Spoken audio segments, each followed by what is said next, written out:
இயேசுவில் எனது அன்பிற்குரியவர்களே, உங்களுக்கு என்னுடைய இதயம் கனிந்த வாழ்த்துக்கள். வணக்கம். அன்பானவர்களே, இன்றைக்கு நம்முடைய சிந்தனை யோவான் நற்செய்தி 12வது அதிகாரம் 24 26 முடிய. இந்த நாட்களிலுடைய தியானங்களை நீங்கள் திரும்ப சிந்தனைக்கு கொண்டு வாருங்கள்.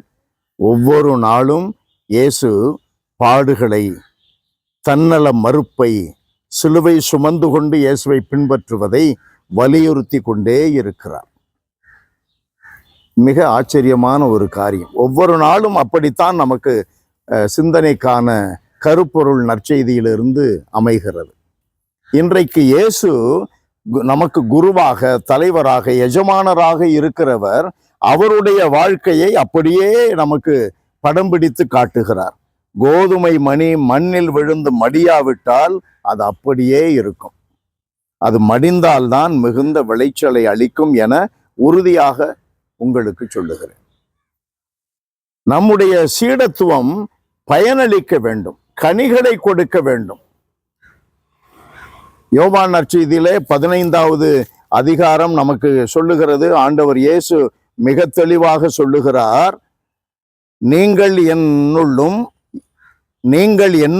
என் வார்த்தைகள் உங்களுள்ளும் நிலைத்திருந்தால் நீங்கள் மிகுந்த கனிதந்து என் சீடராய் இருப்பதே என் தந்தைக்கு மாட்சி அளிக்கிறது. 15வது அதிகாரம் 8வது வார்த்தை. நீங்கள் மிகுந்த கனிதந்து என் சீடராய் இருப்பதே என் தந்தைக்கு மாட்சி அளிக்கிறது. அதிலேயே 5வது வார்த்தையை நாம் பார்த்தால், நானே திராட்சை செடி, நீங்கள் அதன் கிளைகள், கொடிகள். ஒருவர் என்னுடனும் நான் அவருடனும் இணைந்திருந்தால் அவர் மிகுந்த கனி தருவார். மடிந்து போகும் பொழுது நாம் என்ன செய்கிறோம்? கோதுமை மணி மண்ணில் விழுந்து மடிகிறது. அப்பொழுது பலனளிக்கும், கனிகள் கொடுக்கும். நாம் மடிய வேண்டும் இயேசுவுக்காக. அதாவது நம்மை அடக்க வேண்டும், அடக்கி ஆள வேண்டும். அடக்கி வாசிக்கணும். நம்மள்ட்ட இருக்கிறத காட்டுகிறது இல்ல, நம்மள இருக்கிறதுனால மற்றவர்களையும் அந்த பாதையிலே, ஆன்மீக ஆண்டவருக்குரிய மீட்புக்குரிய பாதையிலே அவர்களை வழிநடத்துவது, சாட்சி பகர்வது, வாழ்ந்து காட்டுவது.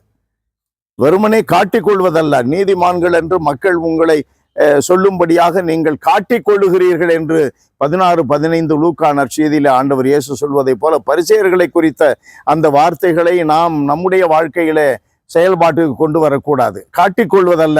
கடவுள் நம்ம உள்ளத்தை பார்க்கிறார். உள்ளம் எப்படி இருக்க வேண்டும்?